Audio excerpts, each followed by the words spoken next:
Es el momento de recibir al director del Grupo Radar.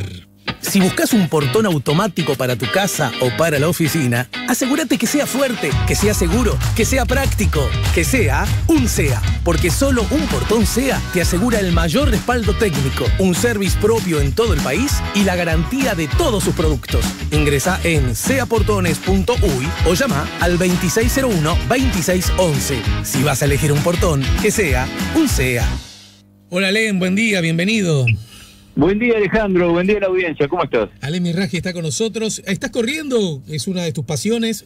¿O estás inhibido por el coronavirus? Para nada inhibido, entrenando de nuevo, bastante fuerte. Última performance fueron 12 kilómetros anteayer. ¿12 kilómetros en cuánto tiempo? En 1:10. ¿Eso está bien?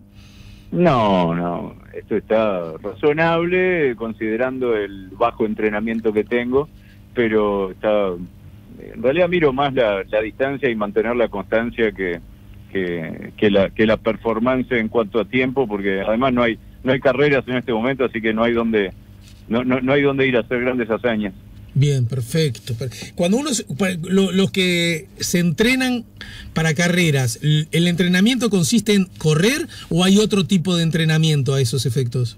A ver, todo depende del nivel de competitividad que te exijas, ¿no? Idealmente no tenés que quedarte únicamente con correr, porque lo primero que le ocurre, o sea, el principal mal de los corredores amateurs es lo que se llaman los desbalances pélvicos, no sé qué, es que empezás a tener una diferencia muy grande de musculatura de la cintura para abajo y de la cintura para arriba.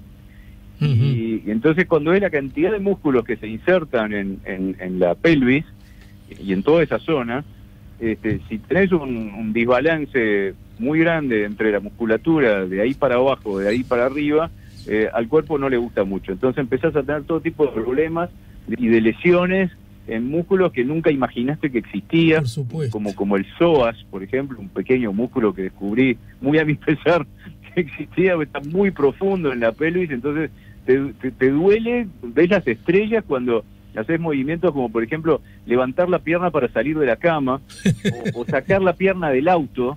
Es ese movimiento, pero ves las estrellas y no podés tocar el lugar donde te duele porque el músculo es tan profundo que no podés tocarlo. No accedes. Entonces, y todo eso es por los desbalances entre la musculatura de la cintura para arriba y para abajo. Entonces tenés que complementar con, aparato, fierro, lo que sea, para generar mayor musculatura en, por ejemplo, todo lo que es los abdominales más profundos, los músculos que sostienen la columna. No es trivial. Bien, muy bien, esta ha sido la columna de deportes de Alem Mirraji. Gracias, hasta la semana que viene. Bueno, ¿sabés qué? Me parece buenísimo esto que ustedes en Radar, Grupo Radar, está haciendo, el Corona Tracking UI, y que tiene la consecución de dar información al público, que emana del propio público, semana a semana, ¿no es cierto? Sí, efectivamente, empezamos a hacer eso a principios de abril, una encuesta semanal a la población de Montevideo, exclusivamente Montevideo, porque hasta qué momento y hasta que apareció lo de Rivera, prácticamente todos los casos, más del 80% de los casos estaba concentrado en Montevideo, o sea que preferí sacrificar la distribución geográfica de la muestra en pos de tener una muestra más robusta en Montevideo. ¿Quiénes son los que participan de la muestra? ¿Perdón? Es decir, la muestra está realizada en base a 600 casos. ¿Cómo acceden a esos casos ustedes? Bueno, lo que hacemos es lo mismo que venimos haciendo desde hace 6 años, es contratar anuncios en las redes sociales, en Facebook y en Instagram, que dada la altísima penetración que tienen en todos los niveles socioeconómicos, en todos los rangos de edad, en todas las zonas geográficas, contratamos anuncios para reclutar, entre comillas, a las personas que contesten, siguiendo la misma composición. O sea, la muestra tiene que tener la misma composición por sexo, por el rango de edad y por barrio que la población real de Montevideo. O sea, si el 52% de la población de Montevideo son mujeres, 52% de la muestra tiene que ser mujeres. Si el tanto por ciento tiene menos de 30 años, el tanto por ciento de la muestra tiene que tener menos de 30 años. Entonces hay segmentos de población que nos es muy fácil llegarles. Por ejemplo, las mujeres de 30 a 60 años, eso en pocas horas ya se completa la muestra. Después los hombres de menor edad y de menor nivel socioeconómico, o que viven en los municipios A y G, por ejemplo, son los que más nos cuesta llegarles. ¿Y cómo haces, Allen, cómo haces para evitar sesgos? Quizás la formulación no sea la adecuada, pero confío que me vas a entender. Sesgos de esta naturaleza, supongamos, ¿no? Me voy a comer un asado con mis amigos del liceo, nos juntamos todos los miércoles en la casa del Tito, ¿de acuerdo? Entonces cae uno de mis amigos a decir, che, ¿ya hicieron esta encuesta? No, ¿de qué hablas? No, de esta. Entonces él la hace y estamos ahí y casi como un juego la hacemos todos en el momento y por lo tanto cumplís con la de tipos de más de 50 años montevideanos que tienen, qué sé yo, secundaria completa, por decirte algo, ¿verdad? Pero a su vez, como somos amigos y hace 30 años que nos juntamos, te diría que en líneas generales sobre buena parte de las cosas opinamos más o menos lo mismo. Y eso no te puede distorsionar la medición. Tenés ese y otras posibilidades. Sí, claro. Ese es uno que lo descubrimos cuando recién habíamos empezado con esta metodología. Lo cuento porque es un caso casi paradigmático, lo uso en mis clases. Estábamos haciendo una encuesta en Rocha para las departamentales del 2015. Y en una noche, entre la noche y la mañana, habían aparecido, no sé, 30 casos con intención de votar a un señor que sabíamos que no tenía ninguna chance. Y eso había distorsionado brutalmente la intención de voto. ¿Y esto de dónde salió? Y ahí nos dimos cuenta que, por primera vez, que la gente compartía el link, compartía el enlace hacia la encuesta. Sí. Y entonces ahí empezamos a crear mecanismos para controlar y evitar eso. Entonces, el anuncio aparece aleatoriamente, lo pongo entre comillas porque nada en Facebook es totalmente aleatorio, ni en Instagram porque es la misma empresa, pero aún suponiendo que el anuncio aparece en forma aleatoria en el muro de cualquier persona, si vos agarras el enlace hacia la plataforma donde está programada la encuesta y lo compartís en tu grupo de WhatsApp, la persona que ingrese a ese link va a ingresar desde un link que fue compartido en WhatsApp y no desde Facebook. Ajá. Eso nosotros tenemos forma de detectarlo. O sea, perfecto. La única forma de acceder, o sea, no, podés acceder porque la plataforma te va a permitir ingresar y te va a permitir contestar la encuesta.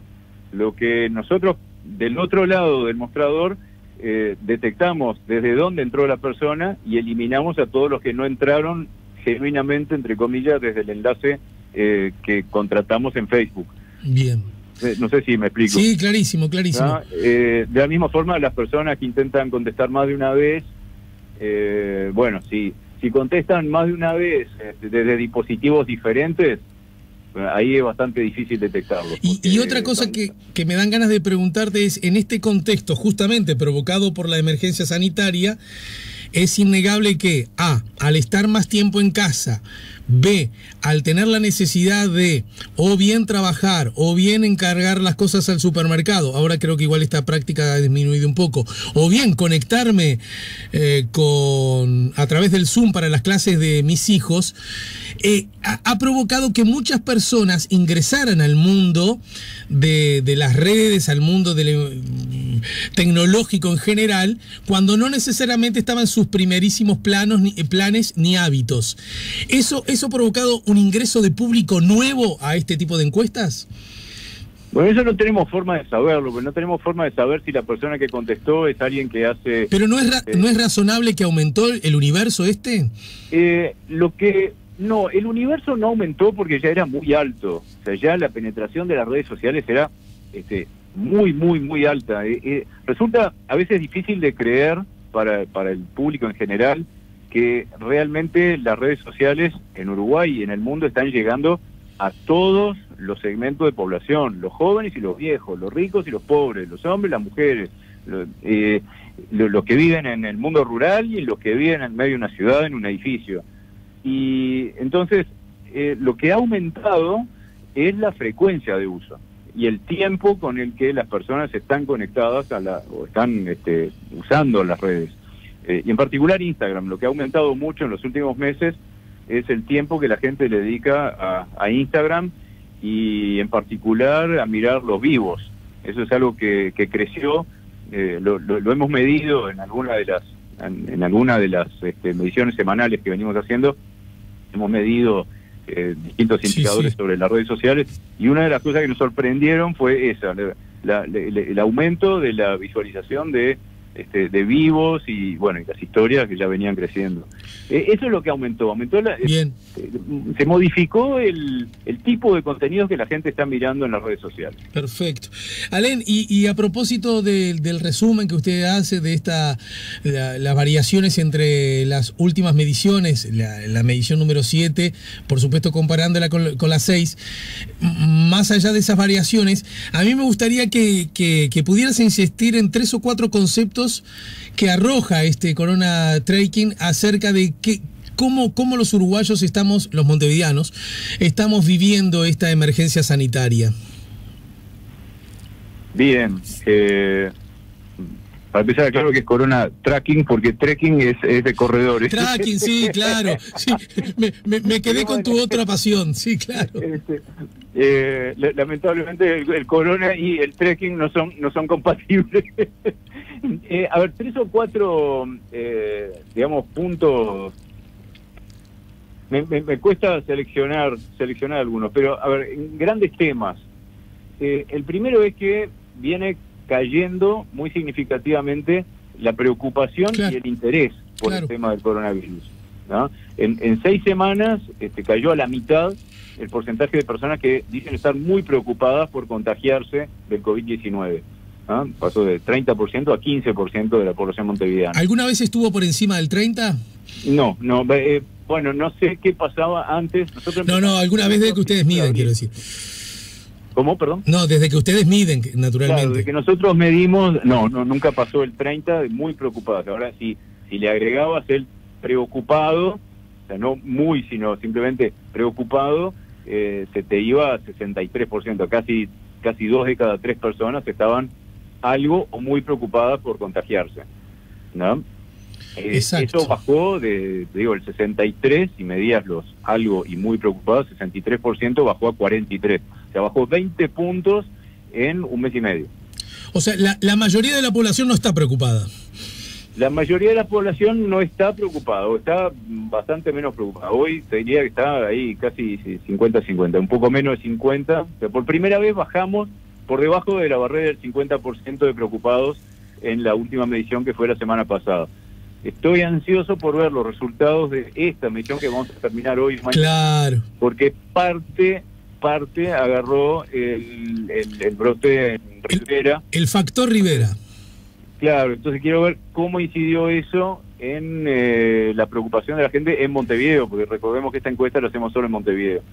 Entonces, a ver si la gente en Montevideo lo está percibiendo como una amenaza, o una nueva amenaza, o una reamenaza, o si nada, no lo perciben como algo lejano.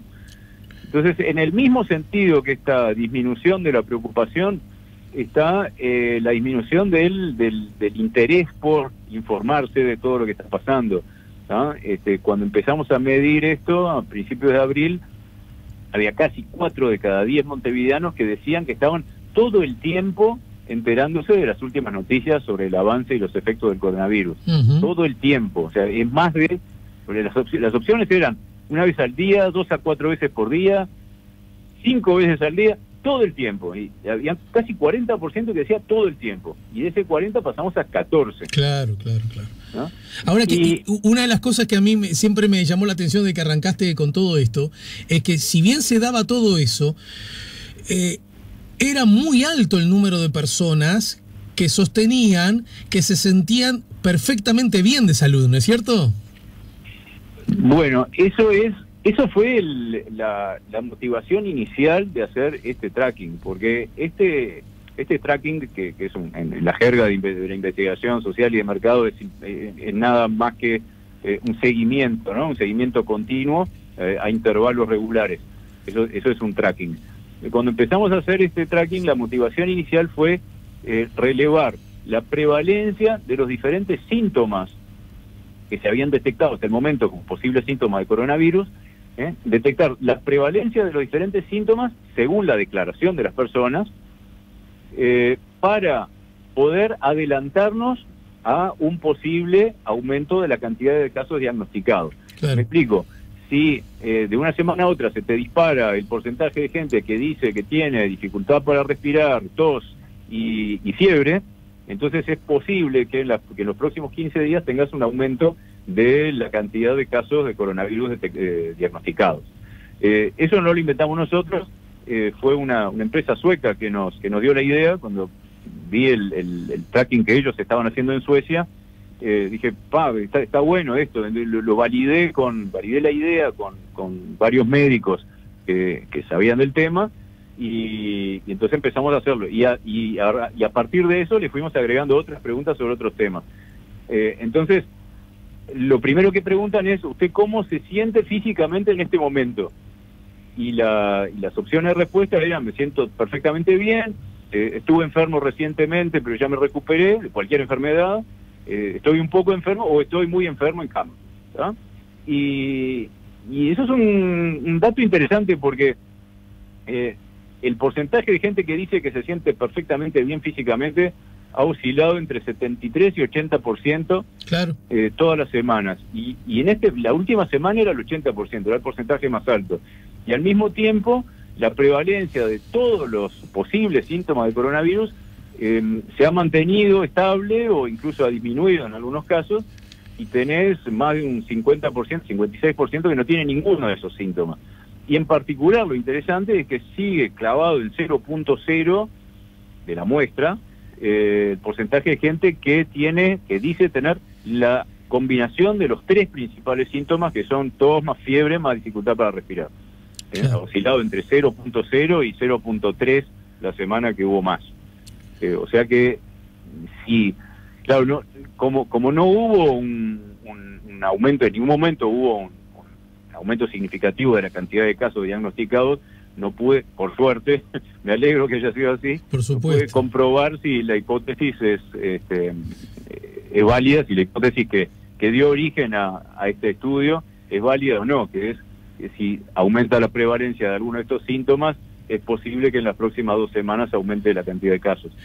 Hay otros aspectos que ustedes en este estudio analizan y tienen que ver con, bueno, los hábitos que modificó o adoptó el público, eso por un lado, y después otro asunto que me parece que arroja interesantes conclusiones, los sentimientos y cambios de hábito, al revés, ¿no? Desde la aparición del coronavirus en Uruguay. No sé por dónde agarrar primero, pero ¿qué dirías a propósito de estos segmentos que a su vez están segmentados ellos mismos, ¿no? Mira, hay dos, estuvimos investigando dos o tres temas, ¿no? Uno es la aceptación o la adopción de las diferentes medidas de prevención, ¿no? Por ejemplo, cuando estoy en lugares públicos uso tapabocas. ¿Qué porcentaje de la población dice que sí, que lo hace? O no saludo con besos, ni abrazos, ni apretones de manos. No, me lavo las manos con mayor frecuencia que de costumbre. Sí. O mantengo distancia con otras personas cuando salgo de mi casa. Bueno, eso lo fuimos midiendo y hemos visto cosas muy interesantes. Por ejemplo, el uso del tapabocas pasó del 18% de los montevideanos en la semana del 4 al 6 de abril. Eso es brutal. Al 85% en 3 semanas. Claro. Y se ha mantenido, ¿sabes? En 83 la semana pasada. O sea, fue muy rápido y fue muy visible. Pero, Helen, acá donde necesitamos a estos datos llenarlos de relato, a su vez, ¿no? Y vos seguramente recordarás que en pocas cosas el público recibió mensajes y paradigmas tan nuevos, tan intensos y tan contradictorios como por ejemplo con el uso del tapabocas. Vos, igual que yo, que además no somos expertos en en materia sanitaria, nos cansamos de escuchar que en el arranque de todo esto había posiciones que iban desde el no es necesario usar tapabocas hasta solo debería usarlo el personal de salud, hasta incluso usar tapabocas puede ser perjudicial. Mientras eso se decía, además la comunidad internacional médica se dividía en dos posiciones bien enfrentadas. Estamos de acuerdo, ¿verdad, Len? Sí, pues ¿sabés lo que pasa en esto? Y ahí está muy claro con el tema del tapabocas. Tenés dos variables que juegan muy fuertemente. Una es la presión social, ¿no? Porque cuando te miran feo 3 veces cuando entraste a un lugar sin tapabocas, o hasta te hablaron mal. Me pasó, sí. Ayer entró a una estación de servicio solo para pagar la nafta. No entré al minimercado, simplemente entré a pagar. Y nada, entré sin el tapabocas y el encargado me sacó rajando. Te ladró. Entonces, no importa si yo creo que sirve o no sirve, o si no importan mis convicciones. Hay una presión tremenda del social, del entorno, y una presión que no puedes entrar a un supermercado si no tenés un tapabocas, no puedes entrar al minimercado de una estación si no tenés, no puedes entrar a un almacén porque tenés el cartel de Cambadu que te hace sentir como un delincuente. A ver, lo digo sin juicio de valor. Entonces, bueno, lo terminas usando, aunque estés convencido de que no sirve para nada. Pero es bravo estar convencido que no sirve para nada cuando la comunidad internacional médica te dice que es muy importante, ¿no? Es que el común de los mortales no estamos pensando en qué es lo que dice la comunidad médica internacional cuando decidimos usar o no usar el tapabocas. Lo usamos porque nos están bombardeando con que hay que usarlo y porque simplemente no nos dejan entrar a determinados lugares si no lo tenemos. Ahora mi hijo va a empezar la escuela de nuevo y mandaron el protocolo del colegio y bueno, y va a haber que usar tapabocas. Y no importa si yo estoy convencido de que no sirve. Aunque yo esté convencido de que no sirve, lo obligan a usarlo. Bien. Lo cierto es que sobre esto hubo un cambio muy radical por parte del público, ¿no? Hubo un cambio muy radical y muy rápido y bueno, obviamente es imposible medir cuánto de este 83% que dice que está usando tapabocas realmente lo está usando, ¿no? Pero lo que está claro es que al menos hubo una conciencia de que eso es lo que se debe hacer y por lo tanto se multiplicó por 5 la cantidad de gente que dice estar usándolo en pocas semanas. Y un ítem que ha cambiado mucho es el de trato de no salir de mi casa. Es otro de los que advierto que ha sufrido más altas modificaciones, ¿no? Exacto, pero al revés. Claro. En una semana pasó del 77% al 59%, o sea, bajó 20 puntos. Claro, eso fue a partir del momento en que hubo una cantidad de gente que pudo volver a trabajar normalmente, que se empezaron a abrir los comercios, etcétera. Y ves que prácticamente en todas las medidas de prevención estaban bajando los porcentajes, como por ejemplo estar más atento a desinfectar baños, cocinas, otros espacios dentro de la casa, sí. Como por ejemplo el hábito de comprar más alimentos y productos de higiene o medicamentos para guardar, eso ha ido bajando claro. a lo largo de la semana, o intentar no tocarse la cara, son cosas bastante pequeñas, pero ves que la tendencia en todos esos hábitos es a una disminución. No una disminución, no es una despreocupación, es, bueno, ya está. La sensación es que, bueno, ya no es tan necesario, o ya no es tan peligroso, o ya no es tan... entonces, bueno, empiezo a relajarme un poquito más. Seguimos estando en porcentajes altos de todas maneras, ¿no? Siempre por encima del 50, del 60%. No, claro, desde ya. Y un asunto que, bueno, que también nos pinta de cuerpo entero es que en el marco de esta emergencia sanitaria estamos comiendo más que de costumbre, ¿no? Bueno, eso es otra pregunta que hicimos, que venimos haciendo, que es sobre los sentimientos negativos, llamémoslo, sentimientos negativos o cambios de hábitos negativos desde la aparición del coronavirus. Uno de ellos, que se nos ocurrió preguntarlo porque a partir de los chistes y los memes que estábamos viendo en en las redes sociales, ¿no? Todo el mundo estaba hablando de eso, de que estaban engordando, de que estaban comiendo más, de que estaban... Entonces, bueno, quisimos medirlo, quisimos cuantificarlo. Y sí, hay un 40%, alrededor de un 40%, ha bajado un poquito, hay alrededor de un 40% de la población montevideana que dice estoy comiendo más que de costumbre. Pero después hay otras cosas quizás más preocupantes porque menos visibles, que tienen que ver con sentimientos negativos, como por ejemplo ansiedad, aburrimiento, dificultad para dormir, miedo al futuro, irritabilidad, tristeza, frustración. Empezamos a medir todo eso también inspirados en cuestionarios que veníamos viendo que se estaban aplicando en otras partes del mundo, y realmente era preocupante. En el momento hubo un crecimiento de todo eso, llegó a un pico que fue en la semana sobre finales de abril. Ahí fue el pico de gente que se sentía ansiosa, que tenía dificultades para dormir. Estoy hablando del 35% de la población de Montevideo que decía tengo dificultad para dormir, y que era aún peor entre los más jóvenes. Los más jóvenes eran los que la estaban pasando peor. Sí, sin embargo, han mejorado esos guarismos, ¿no? ¿Cómo?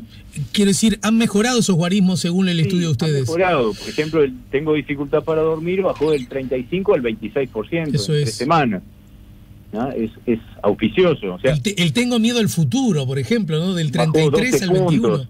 Exactamente. Entonces, bueno, hay claramente una mejora de la sensación térmica. Eso es bueno, ¿no? Porque esos sentimientos negativos inciden en todos los ámbitos de la vida, ¿no? Inciden en la familia, en el entorno, en el trabajo, en un montón de cosas. Y hablando de la familia, ¿qué está pasando dentro de las casas con los otros, en mi convivencia con las personas que viven conmigo? Bueno, eso es algo que nos tenía un poco preocupados, y por eso empezamos a preguntarlo. Fue en la segunda o en la tercera medición que empezamos a preguntar eso. Preguntábamos por la composición de la familia, primero para saber cuánta gente vivía sola, cuánta gente vivía en distintas situaciones, ¿no? Con pareja pero sin hijos, con pareja y con hijos, con familias ampliadas, etcétera. Y empezamos a preguntar si en las últimas semanas habían tenido más situaciones de conflicto con las personas que viven contigo. Y esa pregunta se la hacíamos solo a las personas que no vivían solas. Claro.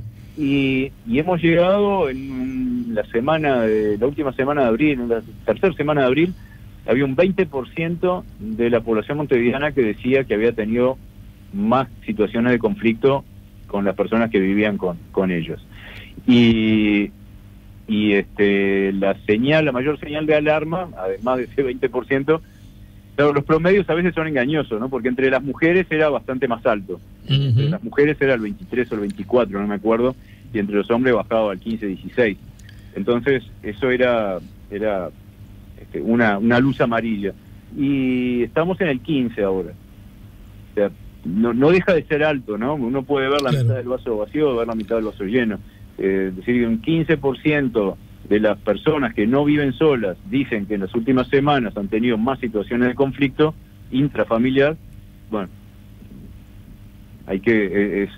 también condice con toda la campaña que ha habido sobre denunciar situaciones de violencia familiar. Sí, ¿no? igual me parece acá, Alén, corregime por favor si le estoy errando el bizcochazo, pero la definición de conflicto en todo caso es un poco subjetiva, ¿no es cierto? Totalmente subjetiva, porque si no fuera subjetiva no tendrías esa diferencia entre hombres y mujeres. Bueno, claro. Porque es tan complejo. Porque de pronto discutir acerca de qué vemos a las 10 de la noche, qué programa de televisión vemos, puede ser un conflicto, y de pronto ya un caso de violencia doméstica también lo es. Y los dos de pronto están midiendo igual, ¿no? Exactamente. O sea, a ver, el objetivo de esta investigación no era meternos en profundidad en ninguno de estos temas. Si quisiéramos hacer una investigación específicamente sobre la incidencia del encierro, sobre la violencia, hablo de violencia, no de simple conflicto, conflicto es un término bastante más amplio y abarcativo que violencia. No quisimos preguntar por violencia, quisimos ser un poco más abarcativos, simplemente a efectos de... A ver, lo interesante de esta investigación no es la fotografía puntual. El objetivo principal es ir viendo la película. Entonces, no importa qué es lo que entra dentro del concepto conflicto. Lo que importa es ver cómo evoluciona a lo largo de las semanas a medida que va evolucionando la pandemia en Uruguay, ¿no? Entonces, si vemos que a medida que disminuye la percepción de peligrosidad, a medida que disminuye la cantidad de gente que está encerrada en su casa, al mismo tiempo disminuye el porcentaje de gente que dice que está teniendo conflictos intrafamiliares, bueno, suena lógico. Termino. Lo que importa es ver la película. Termino por hoy, estimado, aludiendo a que me parece tan prístino, tan claro, tan evidente, como los ciudadanos han advertido que, a propósito de situaciones peligrosas, estar al aire libre, ya sea caminar por la Rambla o sentarse en una plaza, ya está, la peligrosidad de eso es una porción minoritaria de la población que lo percibe como algo peligroso, a diferencia, por ejemplo, sentarse en un bar o en un restaurante, o obviamente viajar en ómnibus, ¿no? Sí, eso es algo que empezamos a preguntar hace 2 semanas, tenemos recién 2 mediciones, que es la percepción de la peligrosidad de diferentes actividades, sentarse en una plaza, caminar por la Rambla, sentarse en un bar, viajar en ómnibus o ir a una oficina pública. Y las dos de esas 5, las 2 actividades percibidas como menos peligrosas, con una diferencia muy grande con las demás, es estar al aire libre, ¿no? Sentarse en una plaza o caminar por la Rambla, menos del 10% lo está considerando como muy peligroso. Y en el otro extremo casi el 30% lo considera nada peligroso. Mientras que sentarse en un bar o un restaurante, más de un 30% lo está considerando como muy peligroso. De todas maneras, ha disminuido, bajó del 38 al 32 en una semana, mientras que viajar en ómnibus sigue siendo percibido como muy peligroso por la mitad de la población de Montevideo. Claro. No ha bajado de una semana a otra. Vamos a ver en esta semana qué es lo que pasa. Bueno, mi querido Alén, gracias por el tiempo y gracias por la generosidad, como siempre. Al contrario, siempre a las órdenes, Alejandro, que andes bien. Tú también. Nos ayudó a poner la mañana en camino el director del Grupo Radar, Alén Mizrahi. Con él estuvimos acá en el 98.7. Si buscas un portón automático para tu casa o para la oficina, asegúrate que sea fuerte, que sea seguro, que sea práctico, que sea un SEA. Porque solo un portón SEA te asegura el mayor respaldo técnico, un service propio en todo el país y la garantía de todos sus productos. Ingresá en seaportones.uy o llama al 2601-2611. Si vas a elegir un portón, que sea un SEA.